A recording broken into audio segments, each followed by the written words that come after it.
Johnathan Flint joins me now. Johnathan's the research associate of Inamori International Center for Ethics and Excellence at Case Western Reserve University. He joins me from Cleveland. Johnathan, thanks a lot for your time today. Happy to be here. Nice to see you, Angie. So from this point now, what is your analysis? What is your take? Of course, the U.S. is, we understand, collecting debris. They want to analyze that debris and see what they can find here. Your thoughts on sort of where things are going to move from this point?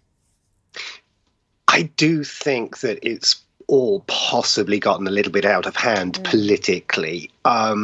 So this balloon, whatever it was doing, was likely sniffing around and measuring sort of perhaps electronic intelligence or that kind of stuff, and sort of maybe even taking temperature readings and what have you. But this is sort of all fairly sort of simple, low-level stuff. And the embarrassment for Beijing really here is being caught. It's not, and being publicly caught. And it's being caught in a sort of a rather compromising position, particularly in advance of the arrival of the Secretary of State, which was subsequently cancelled.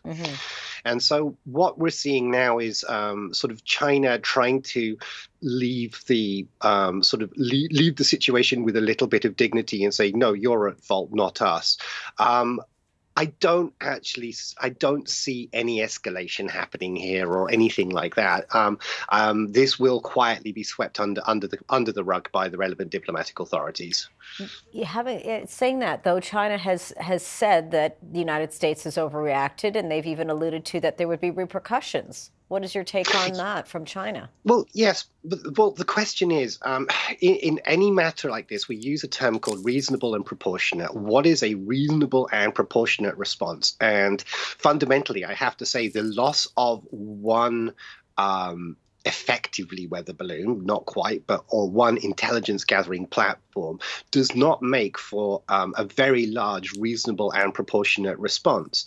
We can see a very bellicose and sort of slightly angry China responding and saying that we've wildly overreacted and everything else, blah, blah, blah, blah, blah. But one has to sort of suggest that, if we were to put the boot on the other foot, how would China react to the United States, for example, sending an intelligence gathering platform over mainland China?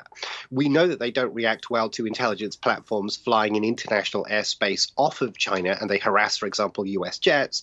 So we have to sort of say here that whilst China is publicly very angry, I think there may be that may be more for internal consumption or anything else, or to try and sort of save some dignity from the situation because they've been caught. Yeah. And what about the second balloon now that China has said, the one that's flying over or has been spotted over Latin America?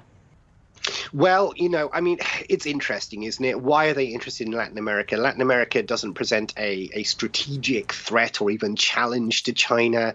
What are they looking for? We don't know. As the equipment package is analyzed by the relevant people over here, we'll find out what they were looking for over here, because we will recognize, or we'll be able to figure out what the equipment was. But what are they doing over Latin America? Don't know. It could just be weather research. It may not be. And because of the febrile relationship between the US and China right now, they should have sort of basically expected US suspicion that they were not up to something which is entirely honorable. We're going to keep a close eye, as you say, as once we find out what the researchers, what the investigators finding out in terms of what that balloon was doing there. Johnathan, thank you for this. Appreciate it. Johnathan Flint is the research associate of the Inamori International Center for Ethics and Excellence at Case Western Reserve University. Thanks again. Thank you, Angie.